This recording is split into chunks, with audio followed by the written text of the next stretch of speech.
Good morning बच्चों, कैसे हो? बढ़िया हो? रेशो एनालिसिस कर रहे थे हम लोग। आज भी रेशो एनालिसिस करेंगे, लेकिन मैं बेसिक कंसेप्ट कराऊंगी। बेसिक कंसेप्ट में फॉर्मूले में आज कुछ नहीं कराऊंगी। रेशो एनालिसिस को कैलकुलेट करने के लिए जो भी बेसिक कंसेप्ट की ज़रूरत होगी, आज मैं वो सारे बेसिक कंसेप्ट आपको कराऊंगी, ताकि मैं जब आपको फॉर्मूले बताऊँ तो आपको क्लियर कट समझ में आ जाए कि मैं क्या बोलना चाह रही हूँ। देखो बच्चों, हमारा रेशो एनालिसिस के चैप्टर की क्लास नंबर सेकंड है, या कह दो पार्ट क्या है, 2 है। राइट? हम स्टार्ट करें? बिल्कुल करते हैं। अच्छा बच्चों, हम स्टार्ट करते हैं ना। स्टार्ट करने से पहले हम अपनी बैलेंस शीट बनाते हैं। This is our balance sheet. ध्यान से देखते जाना बच्चों, बैलेंस शीट। हालांकि कंपनी में बैलेंस शीट लायबिलिटी ऊपर होती है, एसेट नीचे, पर थोड़ी देर के लिए हम अपनी बैलेंस शीट मान लेते हैं। एसेट्स और लायबिलिटी। आई नो हमारी बैलेंस शीट में थोड़ी गलत बना रही हूँ, क्योंकि अब जो नई कंपनी एक्ट में फॉर्मेट में बैलेंस शीट आई है वो लायबिलिटी ऊपर आई है, एसेट नीचे। पर थोड़ी देर के लिए आपको चैप्टर अगर दिल से समझना है ना, तो मैं जो समझाती जा रही हूँ ना, प्लीज़ उसको समझते जाओ। बैलेंस शीट में जो पहला होता है ना, वो होता है शेयर होल्डर फंड। होता है शेयर होल्डर फंड, बिल्कुल होता है मैडम, किसने मना किया? नहीं होता है। शेयर होल्डर फंड में एक तो आती है शेयर कैपिटल। आती है, बिल्कुल आती है। जिसने फाइनल अकाउंट किया होगा उसे समझ में आता होगा। और एक आता है reserve and surplus. Right? Reserve and surplus आता है। दूसरा आता है money receive against share warrant. वो हमें करने की ज़रूरत नहीं है। Money receive against share warrant इस चैप्टर में उसकी ज़रूरत नहीं है। फिर आता है share application money pending allotment, उसकी इस चैप्टर में ज़रूरत नहीं है। फिर आता है हमारा नॉन करंट लायबिलिटीज़। हालांकि नॉन करंट लायबिलिटीज़ के 4 पार्ट होते हैं, पर इस चैप्टर में हमें 4 नहीं 2 ही चाहिए। एक तो लॉन्ग टर्म बोरोइंग, मैं फाइनल अकाउंट से उठा रही हूँ इस बैलेंस शीट को, लेकिन सिर्फ वही हिस्से उठा रही हूँ जो ज़रूरी है। लॉन्ग टर्म बोरोइंग और क्या, long term provisions. Long term provisions. और तीसरी आती है हमारी current liabilities. Current liabilities. Fine, ये हो गई बात हमारी क्लियर। यहाँ पर आती है हमारी non current assets. Non current assets. Non current assets में हमारी आती है fix assets, non current investments. वैसे तो 3 और आती हैं, deferred tax asset, long term loans and advance, और अदर नॉन करंट एसेट। पर मैं कह रही हूँ ना, मुझे इस चैप्टर में जो जो जरूरत है ना, बस मैं वही लूँगी। करंट एसेट्स, ये हमारी बैलेंस शीट की एसेट साइड होती है। समझो मेरी बात, समझो बच्चों, प्लीज़ ध्यान से सुनो। हमारी जो बैलेंस शीट होती है ना कंपनी की, जिन्होंने फाइनल अकाउंट नहीं किया ना, उनके लिए थोड़ा मुश्किल है, लेकिन फिर भी आप समझने की कोशिश करो। हमारी जो बैलेंस शीट होती है ना कंपनी की, उस कंपनी की बैलेंस शीट में जो पहला हेड होता है ना, वो शेयर होल्डर फंड का होता है। उसमें 3 चीज़ें आती हैं, share capital, reserve and surplus and money receive against share warrant. मैंने money receive against share warrant की ज़रूरत नहीं है मुझे इस चैप्टर में, इसलिए मैंने 2 ही चीज़ें ली, share capital and reserve and surplus. इसका दूसरा हेड होता है share application money pending allotment, वो मैंने छोड़ दिया क्योंकि इस चैप्टर में मुझे ज़रूरत नहीं है।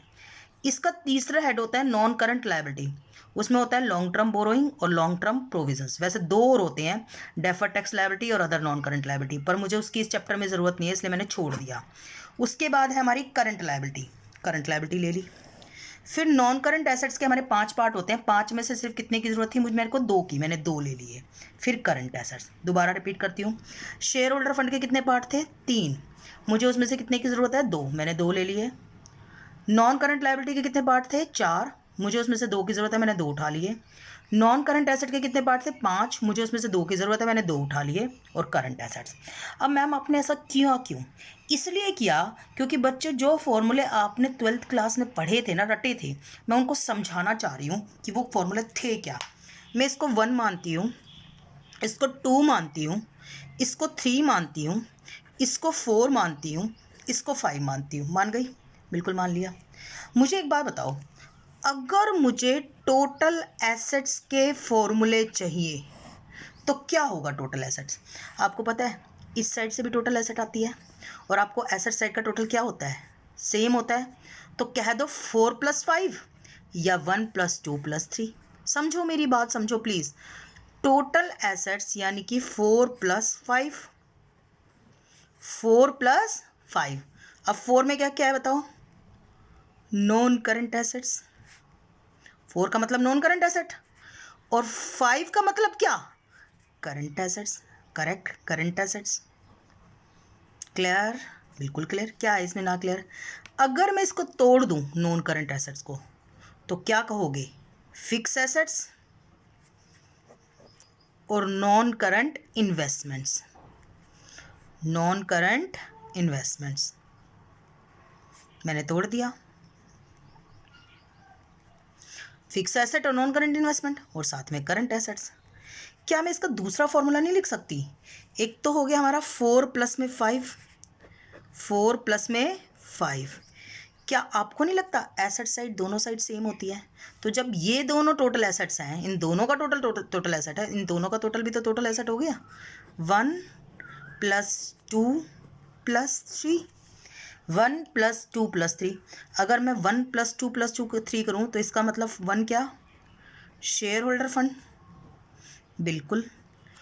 2 क्या, नॉन करंट लायबिलिटी, बिल्कुल। और 3 क्या, करंट लायबिलिटी, बिल्कुल।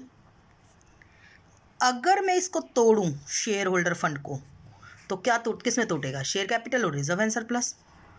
तो share capital plus reserve and surplus, ये मेरा शेयर होल्डर फंड टूट गया।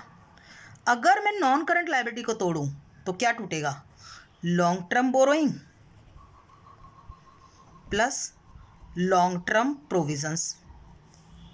Long term borrowing plus long term provisions और साथ में करंट लायबिलिटी। देखो ना, मेरी बात सुनो ना प्लीज़, कुछ नहीं है बच्चों, कुछ भी नहीं है। 4 प्लस 5 टोटल एसेट है, 4 प्लस 5 टोटल एसेट, 4 मतलब नॉन करंट एसेट, 5 मतलब करंट एसेट्स। हाँ जी ठीक है। और 1 प्लस 2 प्लस 3 टोटल एसेट है, 1 प्लस 2 प्लस 3 टोटल एसेट है। तो 1 मतलब शेयर होल्डर फंड, 2 मतलब नॉन करंट लायबिलिटी और 3 मतलब करंट लायबिलिटी। अगर मैं शेयर होल्डर फंड को तोड़ूं तो share capital reserve and surplus, 2 को तोड़ूं long term borrowing plus long term provision, तो long term borrowing plus long term provision. और 3 को तोड़ूं तो इसका मतलब करंट लायबिलिटी। अब क्या इसको और भी तरीके से लिखा जा सकता है? बिल्कुल लिखा जा सकता है बच्चों, फॉर्मूले हमें खुद डेराइव करने हैं। अगर आपको 12th क्लास का याद हो ना, तो शेयर होल्डर फंड और नॉन करंट लायबिलिटी को मिला के कहते थे कैपिटल एम्प्लॉयड। क्या कहते थे, capital employed plus current liability. समझो ना मेरी बात, समझो ना, कुछ भी नहीं है बच्चों। शेयर होल्डर फंड और नॉन करंट लायबिलिटी को मिलाकर क्या कहते थे, capital employed plus current liability. मैं दोबारा बताती हूँ, अगर आप इन दोनों को तोड़ दो, इन दोनों को जोड़ दो, तो ये कहलाती है कैपिटल एम्प्लॉयड। Capital employed. तो अगर हम कैपिटल एम्प्लॉयड में करंट लायबिलिटी ऐड कर दे तो टोटल एसेट आ जाएगी। ये टोटल एसेट ही है ना, this is your total assets and this is also your total assets. अच्छा, क्या और कोई फॉर्मूला भी बन सकता है? बिल्कुल बन सकता है बच्चों, फॉर्मूले हमारे ऊपर है बनाने, बिल्कुल एकदम से। आपको अगर 12th क्लास का याद हो, नॉन करंट लायबिलिटी और करंट लायबिलिटी मिलके क्या बनते थे, टोटल डेप्ट। तो क्या बनेगा बताओ, shareholder fund plus total डेप्ट। समझो मेरी बात, समझो। इन दोनों को मिला के, करंट लायबिलिटी और नॉन करंट लायबिलिटी को मिला के जो बनता है उसे हम कहते हैं टोटल डेप्ट। समझ में आया कि नहीं आया टोटल एसेट के फॉर्मूले? इसमें रटने वाली तो कोई बात ही नहीं है टोटल एसेट के फॉर्मूले। टोटल एसेट मतलब non current asset plus current asset, या फिर fix asset plus non current asset plus current asset, या फिर shareholder fund plus non current assets और non current liability plus current liability, या फिर इन दोनों को मिला के क्या बनता है, capital employed plus current liability, या फिर इन दोनों को मिला के क्या बनता है, टोटल डेप्ट। तो शेयर होल्डर फंड प्लस में टोटल डेप्ट हो गई आपकी टोटल एसेट के फॉर्मूले। बताओ, किसी को टोटल एसेट के फॉर्मूले याद करने की ज़रूरत है? नहीं है तो आप लोग एक बार है ना, अगर आपको याद, बैलेंस शीट बना लेना, आपको अपने फॉर्मूले खुद ही डराइव करने आ जाएंगे। अब आप कहोगे कि मैम ठीक है, ये तो हमें समझ में आ गई। अब हमें एक टर्म और आता था कैपिटल एम्प्लॉयड, जो हमें बार बार परेशान करता था, कैपिटल एम्प्लॉयड। जरा उसके भी फॉर्मूले बता दो, ठीक है? आप लोगों का ऑर्डर सारा आँखों पे, आप लोगों का ऑर्डर थोड़ी ना टाल सकती हूँ मैं, तो मैं आपके कैपिटल एम्प्लॉयड के फॉर्मूले बता देती हूँ। बताओ, मैंने कैपिटल एम्प्लॉयड किस किस को मिला के बनाया? Share holder fund plus non current liability. तो पहला फॉर्मूला क्या जाएगा कैपिटल एम्प्लॉयड का, मतलब 1 प्लस में 2। कैपिटल एम्प्लॉयड क्या आएगा बताओ, 1 प्लस में 2, 1 प्लस में 2 कैपिटल एम्प्लॉयड है, बिल्कुल है क्या 1 प्लस में 2 कैपिटल एम्प्लॉयड। तो क्या आएगा बताओ कैपिटल एम्प्लॉयड का formula, share holder fund plus non current liabilities, share holder fund plus non current liability, share holder fund और नॉन करंट लायबिलिटी मिलकर कैपिटल एम्प्लॉयड बनी। अगर मैं तोड़ूं तो share capital, reserve and surplus, long term borrowing और long term provision मिलके भी capital employed बनी। भाई इन दोनों को मिला के कैपिटल एम्प्लॉयड बनी ना, इन दोनों को मिला के, तो इन दोनों के अंदर जो है उनको भी ऐड कर दोगे तो कैपिटल एम्प्लॉयड ही बनेगी। तो फॉर्मूला क्या बनेगा बताओ, share capital, share holder fund का हिस्सा, प्लस रिजर्व एंड सरप्लस और नॉन करंट लायबिलिटी का हिस्सा, long term borrowing plus long term provisions, long term provisions. समझ में आया या नहीं समझ में आया? शेयर होल्डर फंड या नॉन करंट लायबिलिटी मिला दो, या share capital plus reserve and surplus plus long term borrowing plus long term provision. क्या कैपिटल एम्प्लॉयड का कोई और फॉर्मूला भी बन सकता है? बिल्कुल बन सकता है बच्चों, समझो मेरी बात सुनो। बैलेंस शीट की दोनों साइड टोटल सेम होती है, 4 और 5 को ऐड कर दो और उसमें से 3 क्या कर दो माइनस, तो बाकी जो बचेगा वो यही तो बचेगा। मान लिया, सुनो मेरी बात सुनो, ये तीनों 4-4 हज़ार है, 4, 4 और 4, और ये 10,000 है और ये 2,000 है। 10 और 2 कितने हो गए 12, 12 में से 4 गए तो कितने बचे 8, तो ये 8 ही तो बच गए। मैं सिर्फ इतना बताना चाह रही हूँ बच्चों, मैं सिर्फ इतना बताना चाह रही हूँ कि आपका कैपिटल एम्प्लॉयड इन दोनों का टोटल है ना, शेयर होल्डर फंड और नॉन करंट लायबिलिटी। तो आप नॉन करंट एसेट और करंट एसेट को ऐड कर दो और उसमें से करंट लायबिलिटी क्या कर दो माइनस, मतलब 4 + 5 - 3।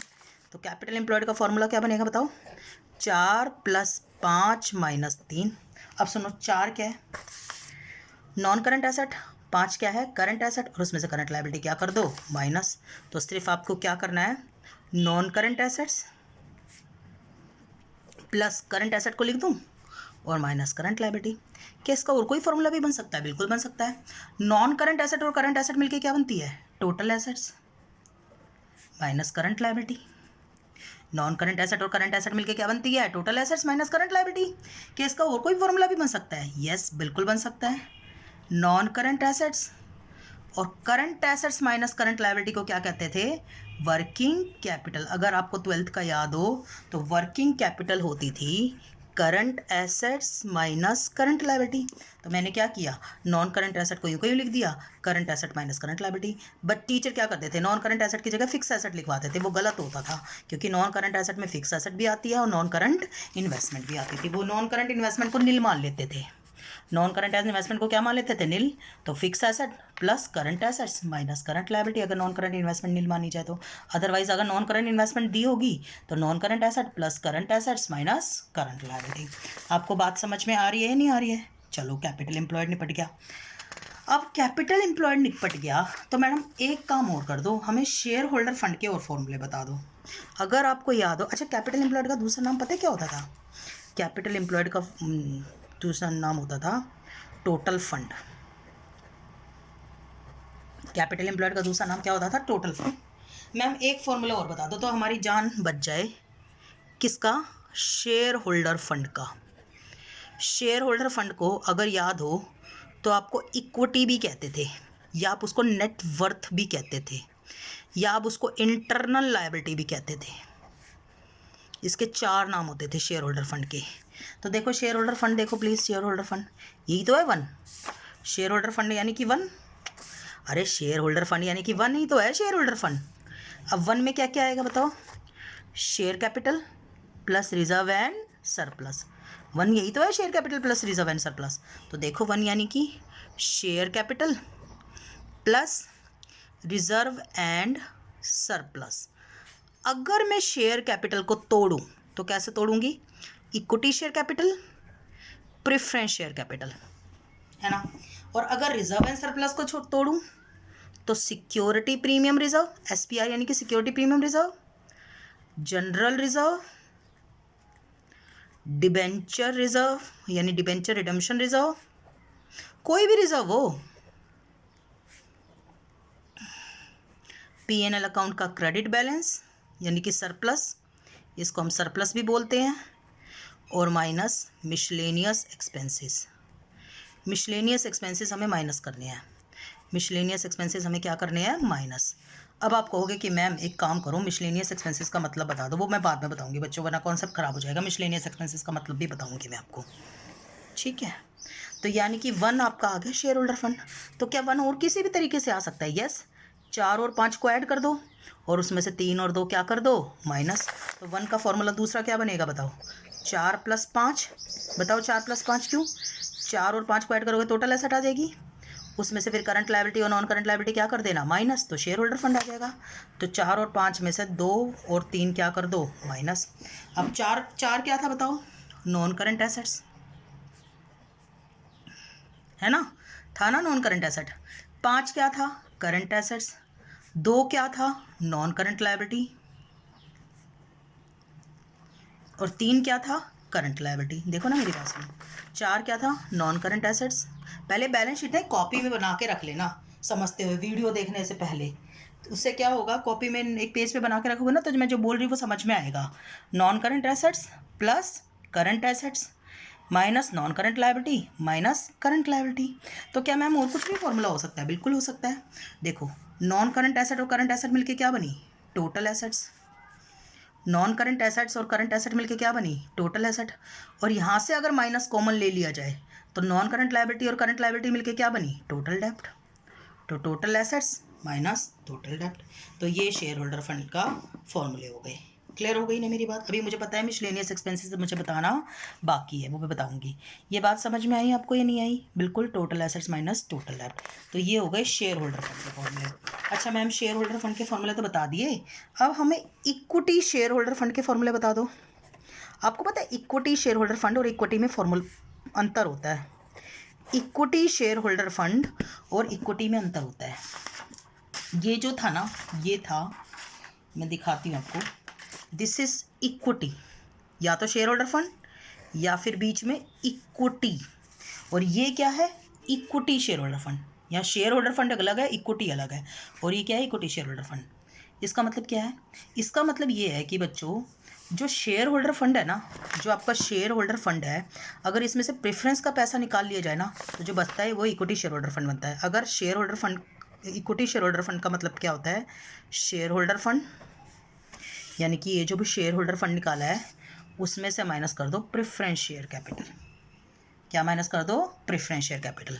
या फिर एक काम और कर सकते हो, देखो यहाँ पर ऐड किया ना, equity share capital, equity share capital ले ली। प्रेफरेंस शेयर कैपिटल लेने की ज़रूरत नहीं है। सिक्योरिटी प्रीमियम रिजर्व लेना है क्योंकि वो इक्विटी का ही पैसा होता है। जनरल रिजर्व लेना है क्योंकि वो इक्विटी का पैसा होता है। डिवेंचर रिडम्पशन रिजर्व लेना है क्योंकि वो भी इक्विटी के लिए ही होता है, इक्विटी वाले ही बनाते हैं उसे। पीएनएल अकाउंट का क्रेडिट बैलेंस लेना है क्योंकि वो भी इक्विटी का होता है ना। मिसलेनियस एक्सपेंसेस लेने हैं क्योंकि वो भी इक्विटी के लेने हैं। मतलब प्रेफरेंस शेयर कैपिटल को छोड़ के बाकी सब लेना है। मतलब एसपीआर भी लेना है, मतलब जनरल रिजर्व भी लेना है, मतलब डिवेंचर रिडम्पशन रिजर्व भी लेना है, मतलब पीएनएल अकाउंट का क्रेडिट बैलेंस भी लेना है, माइनस मिसलेनियस एक्सपेंसेस भी लेने हैं। समझे कि नहीं समझे? मतलब शेयर होल्डर फंड का मतलब होता है, देखा जाए, इक्विटी और प्रेफरेंस दोनों का पैसा। और इक्विटी शेयर होल्डर फंड का मतलब क्या होता है, सिर्फ इक्विटी शेयर होल्डर फंड का मतलब क्या होता है, सिर्फ इक्विटी शेयर होल्डर का पैसा। अब आप कहोगे मैम टोटल डेप्ट के फॉर्मूले बताओ, तो टोटल डेप्ट के फॉर्मूले बता देती हूँ। मुझे क्या दिक्कत है, टोटल डेप्ट मुझे बताओ। टोटल डेप्ट क्या होती है, non current liability plus current liability, non current liability plus current liability, मतलब 2 + 3। तो 2 + 3, 2 क्या था बताओ, नॉन करंट लायबिलिटी, और 3 क्या था, करंट लायबिलिटी। तो non current liability plus current liability. ये एक काम करो ना, इन दोनों को मिला के टोटल डेप्ट आती है और इन तीनों को मिला के टोटल एसेट आती है। तो टोटल एसेट में से अगर शेयर होल्डर फंड क्या कर दिया जाए, माइनस, टोटल एसेट में से अगर शेयर होल्डर फंड क्या कर दिया जाए, माइनस, तो टोटल डेप्ट आ जाएगी। तो सिंपल सी बात है, टोटल एसेट्स में से शेयर होल्डर फंड क्या कर दिया जाए, माइनस, तो आपकी टोटल डेप्ट आ जाएगी। अब आप कहोगे मैम नॉन करंट लायबिलिटी बताओ, नॉन करंट लायबिलिटी। तो मुझे बताओ नॉन करंट लायबिलिटी में क्या जाता है मेरा, बताना। Non current liability is equal to, देखो ये टोटल डेप्ट है, दिस इज टोटल डेप्ट, इसमें से करंट लायबिलिटी क्या कर दो, माइनस, तो नॉन करंट लायबिलिटी बच जाएगी। दोनों मिला के टोटल डेप्ट है, उसमें से करंट लायबिलिटी क्या कर दो माइनस, तो नॉन करंट लायबिलिटी बच जाएगी। तो टोटल डेप्ट में से ये टोटल उधारी है, इसमें से करंट लायबिलिटी क्या कर दोगे माइनस, तो नॉन करंट लायबिलिटी बन जाएगी। अच्छा, टोटल एसेट्स में से क्या माइनस करना पड़ेगा, आप दिमाग लगाओ, टोटल एसेट्स में से क्या माइनस करना पड़ेगा नॉन करंट लायबिलिटी निकालने के लिए। टोटल एसेट्स है, इसमें से शेयर होल्डर फंड माइनस कर दो, करंट लायबिलिटी माइनस कर दो, तो नॉन करंट लायबिलिटी बच जाएगी।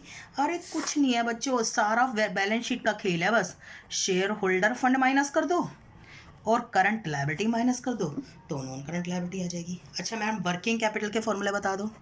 वर्किंग कैपिटल क्या होती है बताओ, बचपन से रटवाया है, current assets minus current liability. हमने भी रटा, तुमने भी रटा वर्किंग कैपिटल का फॉर्मूला। क्या कोई और फॉर्मूला भी हो सकता है वर्किंग कैपिटल का? बिल्कुल हो सकता है। देखो इधर देखो, वर्किंग कैपिटल का फॉर्मूला, कैपिटल एम्प्लॉयड का फॉर्मूला क्या था, non current asset plus working capital. तो कैपिटल एम्प्लॉयड में से अगर नॉन करंट एसेट्स क्या कर दी जाए माइनस, तो वर्किंग कैपिटल आ जाएगी।